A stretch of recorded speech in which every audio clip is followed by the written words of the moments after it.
All right, Shannon, would they have won if Trae didn't turn his ankle? No, Skip, I don't believe they would have won because Trae couldn't guard Khris Middleton. And that's what the difference in the ball game. Skip, if you look at the fourth quarter, they outscored him 30-17. Khris Middleton had 20 points by himself. And that's what's so frustrating about Khris Middleton, Skip. You see that. He's an all-star. And then you see him go for 20 in the fourth quarter, 38 overall, and then you watch him at games, he'll go 6 for 23 and score 15 points. Wonder why that is. Huh? Well, I guess I have a theory about that, but I'll save it. You have a theory about Yes. that. So I think that was the difference in the ball game. Also, Skip, is that they let Trae get yours. Get you 35. Be happy. They made him a scorer and not a scorer and a playmaker. If you look at game one, Skip, 48-11. Well, the leading assist guy for this game was Herter. Herter can't hurt you facilitating an offense. It's Trae Young. Everything is driven through Trae.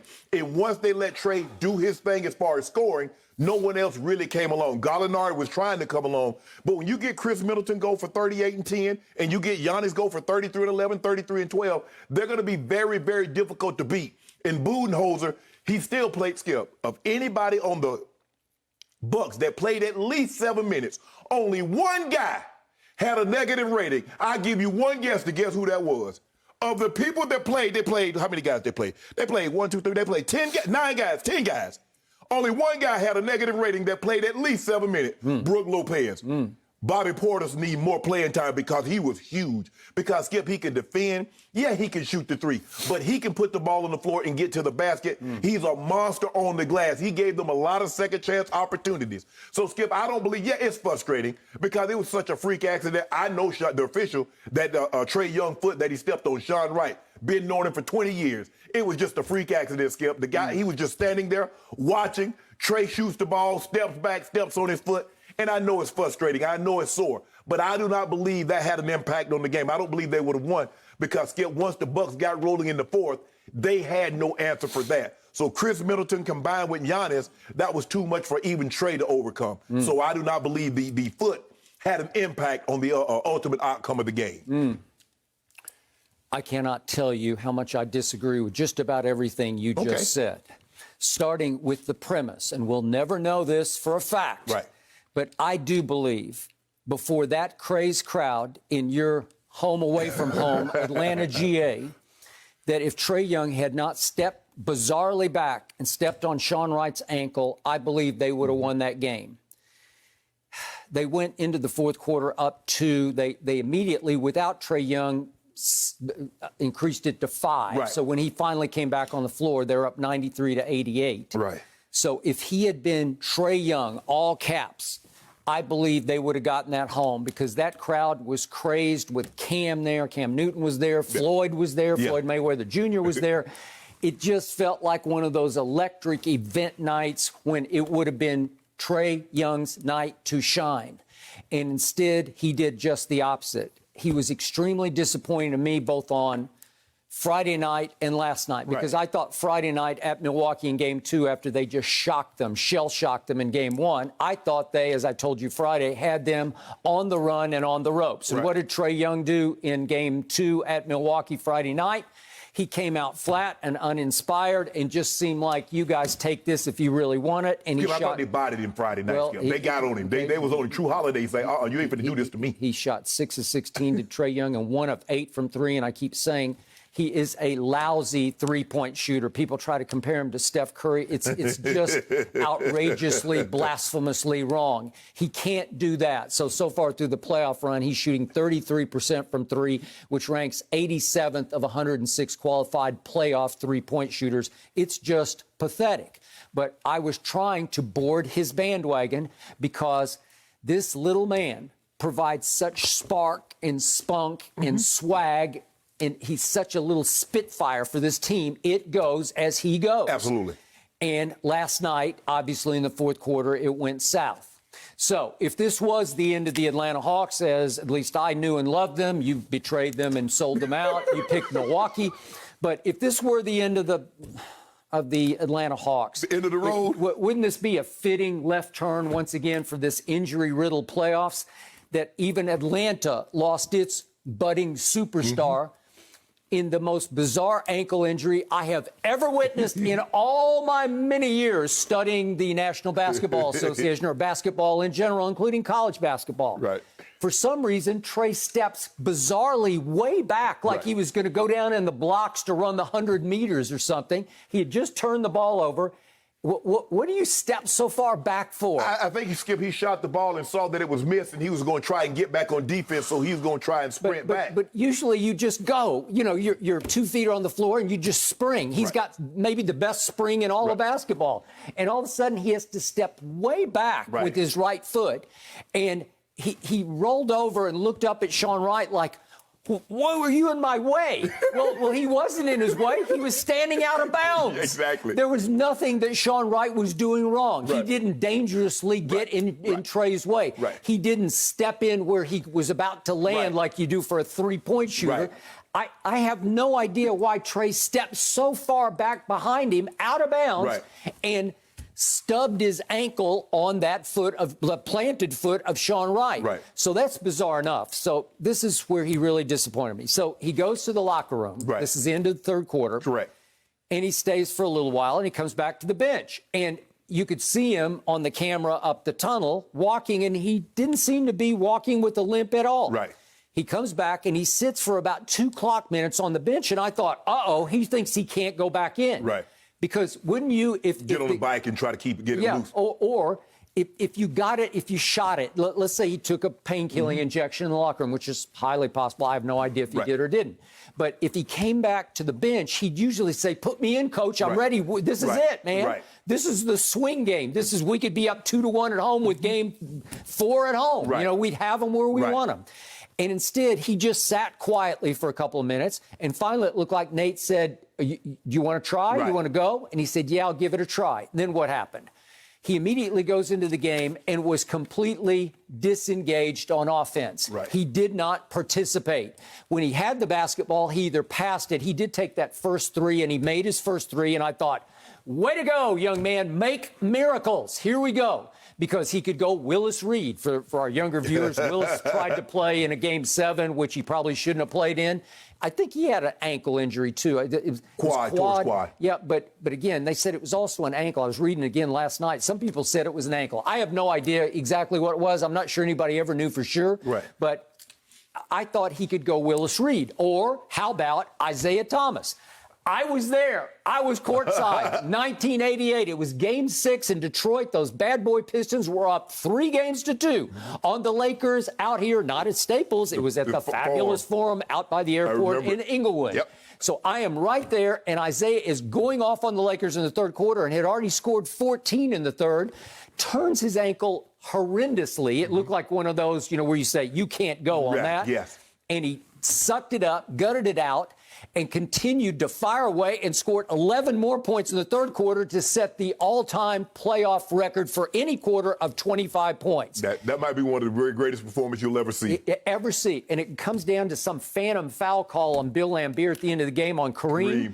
And Kareem went to the free throw line, to his credit, and made both of them. And they barely survived that game. And I was in the locker room right next to Isaiah after the game, and I saw his ankle up close and it was huge. Like a grapefruit. And by the way, we could see last night, I think we have a shot of this, when Nate McMillan was addressing the troops in the locker room after the game, you could see Trae had already taken his shoe and sock off, so you could see his right foot on the floor, if we could see it.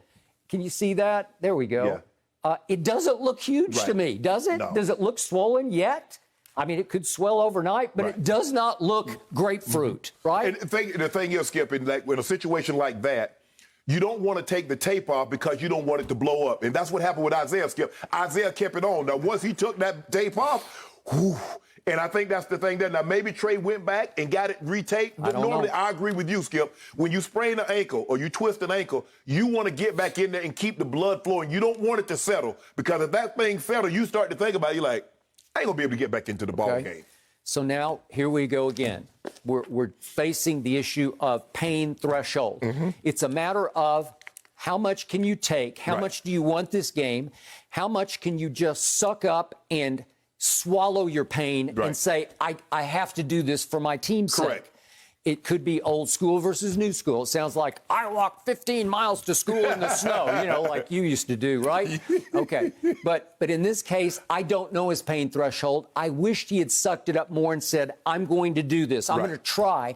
But too often, too many possessions, Herder's looking around like, you want me to do this? Right. Yep, I want you. And he would just go stand in the far corner. Right. Well, now that calls into question Nate McMillan. Well, is Nate thinking, gee, maybe I should get him out of there? Right. But he's the darling of the crowd. Yeah. You can't take out Trae Young. Yeah, you got to have him, even if he's a decoy, Skip. But I think the biggest thing is going on, Skip, we got to watch that Bogdanovich.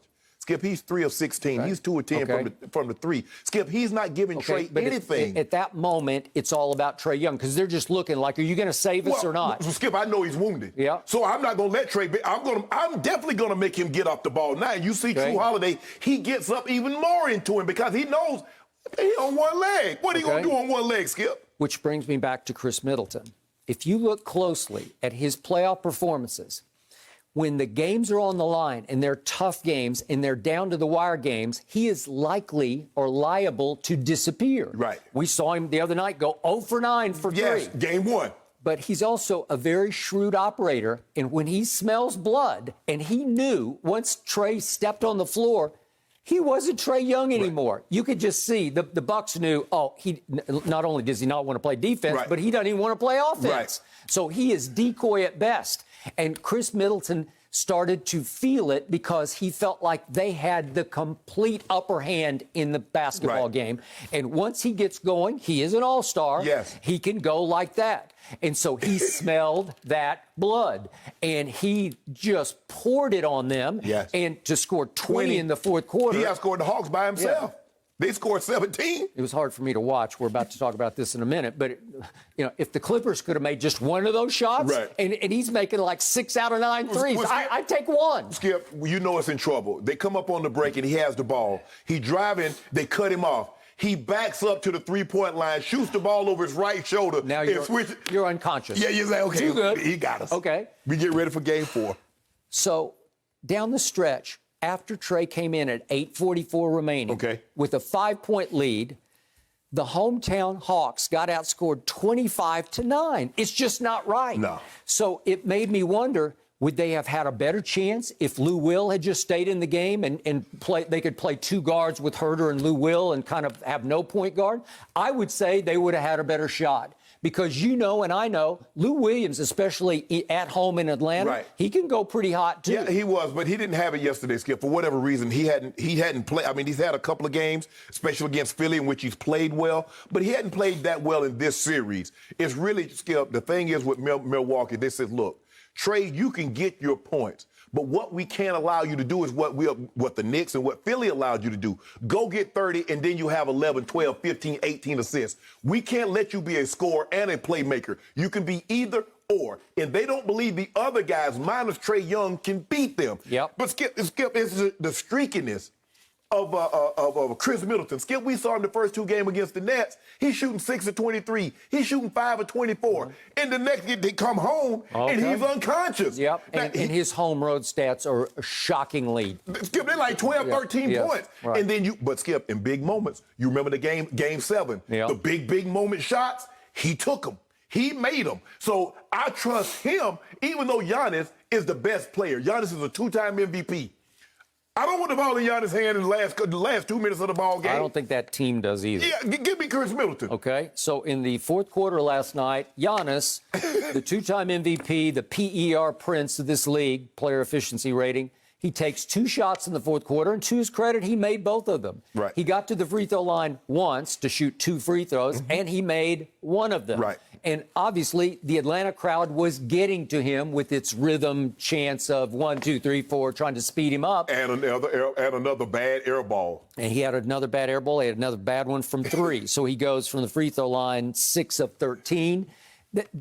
That's bad enough to get you beat. Yes, and absolutely. You look at their 3-point shooting. They came on at the end, but they weren't hot from three like they can get as a team until Middleton got hot. Middleton was hot. But Skip, the thing was, Atlanta couldn't take advantage of it because they were just as bad from the free throw line. They were 9 of 16. If one team is shooting really bad, this is your opportunity with the clock stop for you to slowly, incrementally get yourself back into the ball game. But Atlanta didn't. Skip, Atlanta wasn't playing well. Once Trae got hurt, they weren't playing well. Nope. And he knew he was hurt because if you look at it, he only took 4 shots. He was 1 for 3 from the three-point line in the fourth quarter. And how many assists did he have in the fourth quarter? He had 1. 1. How many times did he get to the free throw line in the fourth quarter? How about 0? 0. Okay. What did he do to Philly in Game 7 at Philly? Right. He went 1 of 7 in the fourth quarter and 0 for 4 from 3, but he got to the free throw line 10 times. Right. He shot 10 free throws Right. and made 9. And down the stretch of that game, he just closed them out by shooting free throws and making clutch free throws. Same thing in Game 1. What did he do? He closed them out, shooting free throws. So if you have 0 of 0 because you can't attack anymore, you don't feel like you can push off, you don't have your blow-by speed, as he said, especially going to his left where you have to push off your right foot. Right. You're not going to win because he's becoming almost a liability on the floor instead of Trae Young. Well, here's Skip. If you can't blow by people, your offensive thing is what you're known for. You're definitely a liability, Skip, because he's 5'11". Who is he going to guard? Nobody. So now, all of a sudden, he can't get in there and grab rebounds. He can't penetrate. Because, Skip, you say he is. But a lot of time, he takes the threes to force you to hug up on him. So now he can use that blow-by speed to get to the rim, to use the floater, or to throw the lob. So the three-point, not a lot of times, he wants to make it. I don't want people to think, well, he's shooting the ball not to make it. But he takes a lot of those threes, Skip, because if he gets it going, now you really got to hug up on him. And you saw last night, Skip, he gave it up, got it right back from the logo and let it go. So you got to guard him out there. Now you're guarding him. He can use his speed to get past you, use the floater, or use the lob. But with Khris Middleton going off for 20 points, and that's what it is, Skip. You get these guys now. We saw Terrence Mann. He went off for 20 in the game against Utah. These guys can get as hot as anybody. It used to be, Skip, only the superstars could heat up like this. You get a Bird. You got a Jordan. You got the Kobe's, the LeBrons. Now, Skip, you get guys that you're like, oh, dude, you've been a career backup. How Terrence Mann go for 39, 20 and a quarter? Yeah, I just think he's emerging as, I'm not going to say star, but as a player. Solid. I can see him being a starter. Absolutely. And Khris Middleton, but that's the frustrating thing with him, Skip. Immensely skilled. He can shoot the three. He got mid-range game. His mid-range is great. He can post you, shoot over either shoulder. Nice free throw percentage. But sometimes I think he settles for threes too much, and I think sometimes he gets into his own head. But he played sensational last night. And Skip, Giannis is Giannis. I'm not going to take anything away from Giannis. Giannis is Giannis. But Khris Middleton was the reason they won this game last night. Well, up to that point, up to the point of the bizarre ankle turn, remember, Trae had already scored 32 on 11 of 19, and for once, 5 of 11 from 3. That's up to the ankle turn, and you know what happened after that? Nothing happened. Right, he was 1 for 3. So my point was, by his standards, scoring the basketball, he was on fire. Yes, that's what I'm saying. Like, okay, so if you take away the ankle turn, I think he stays on fire in the fourth quarter, and the crowd lights it up, and the team feeds off the crowd, and I believe they'd be up 2-1 if not for the ref's foot in the way of a bizarre kickback. But, Skip, they're doing a great job because he had no free throw attempts in the first half. So they're doing a great job. And True Holiday, they're doing a better job of keeping him out of the paint. Keeping him off the free throw line. Because he's gonna get his buckets. But the thing you can't let him do, Skip, shoot 12, shoot 18 free throws. Because he's too good a free throw percentage shooter that he's gonna get you an extra 13, 14 points. And you saw what happened in game 1. This game, Skip, was all about him scoring. They didn't allow him to score and play make. Because go ahead, Herter, do your thing. You think you could do what Trae does? Go ahead. Bogdanovich can't make a shot. Gallinari might need to get an increased minutes because they don't really have an answer for him because he's punishing everybody. He can shoot the three and he can post.